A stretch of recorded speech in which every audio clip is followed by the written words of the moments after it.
रामायण के अनुसार जब श्री राम, सीता और लक्ष्मण वनवास के लिए निकले तो रास्ते में उन्हें गंगा नदी पार करना थी।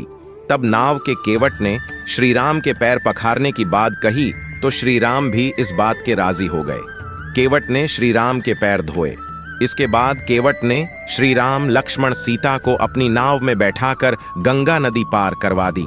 गंगा नदी के दूसरे किनारे पर पहुंचकर श्री राम और सभी नाव से उतर गए।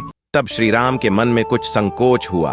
पिय हिय की सिय जान निहारी, मणिमुद्री मन मुदित उतारी, कहू कृपाल ले ही उतराई, केवट चरण गहे अकुलाई। इस दोहे का अर्थ यह है कि जब सीता ने श्री राम के चेहरे पर संकोच के भाव देखे तो सीता ने तुरंत ही अपनी अंगूठी उतारकर उस केवट को भेंट स्वरूप देनी चाहिए, लेकिन केवट ने अंगूठी नहीं ली। केवट ने कहा कि वनवास पूरा करने के बाद लौटते समय आप मुझे जो भी देंगे मैं उसे प्रसाद स्वरूप स्वीकार कर लूंगा। ये है सुखी वैवाहिक जीवन का रहस्य।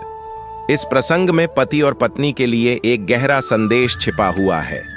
इस संदेश को समझ लेने पर वैवाहिक जीवन में किसी भी प्रकार परेशानियां नहीं आती हैं और आपसी तालमेल बना रहता है।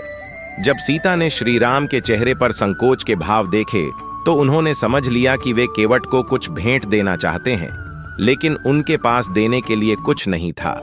यह बात समझते ही सीता ने अपनी अंगूठी उतारकर केवट को देने के लिए आगे कर दी।